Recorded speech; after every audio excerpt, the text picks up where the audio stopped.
Alors que la République démocratique du Congo est présentée comme pays solution aux dangers du réchauffement climatique, de l'augmentation du gaz à effet de serre, et malgré les multiples efforts que fournissent ses gouvernements et ses différents partenaires, nous notons que la population congolaise vit dans un environnement malsain. Voilà pourquoi cette journée de restitution de la table ronde de réflexion sur la gestion intégrée et durable des déchets d'Afrique est organisée. C'est donc ce 12 octobre 2022, dans la salle Gladness, dans la capitale congolaise, que les multiples acteurs de l'environnement se sont réunis pour réfléchir comment arriver à une stratégie durable des déchets de la République démocratique du Congo. Nous nous sommes rencontrés aujourd'hui dans le cadre de la restitution de la table ronde de réflexion sur la stratégie de gestion intégrée et durable des déchets en Afrique. Une activité organisée par les cadres des gestionnaires des déchets d'Afrique, KGDA en sigle. Cette restitution fait suite aux activités de la table ronde qui se sont tenues dans la ville de Cotonou au Bénin en date du 27 juin au 1er juillet 2022.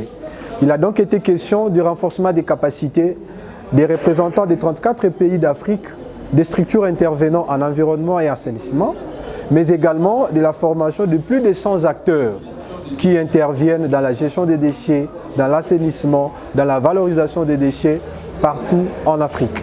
Aujourd'hui, nous avons donc invité les partenaires, les structures, les acteurs privés et publics à prendre conscience que la question de l'assainissement, que la question environnementale commence par le mental.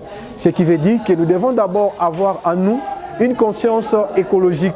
Une conscience écologique qui nous mène vers la protection de l'environnement à travers la collecte des déchets, le tri des déchets, mais aussi et surtout la valorisation de ces déchets qui nous mène vers la création d'emplois verts. Car qui dit valorisation des déchets, voit création d'emplois, voit mise en place d'un cadre pour en finir avec la pollution de l'environnement. À travers cette restitution, nous avons favorisé le renforcement des capacités des structures ici représentées, des acteurs venus de certaines provinces de la République démocratique du Congo pour cette cause, pour n'est-ce pas savoir qu'ils peuvent améliorer la qualité de leurs interventions dans la lutte contre la pollution environnementale, mais aussi ils doivent apprendre à intégrer la population qui fait partie des agents pollueurs de l'environnement. Et donc, nous invitons d'une part l'État congolais à mettre en place le Conseil national de l'assainissement, tel que prévu dans la loi cadre portant protection de l'environnement en RDC.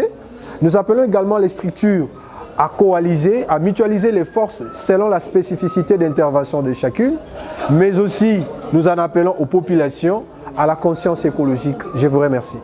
Il était donc question de se réunir, de savoir par où faudrait-il commencer.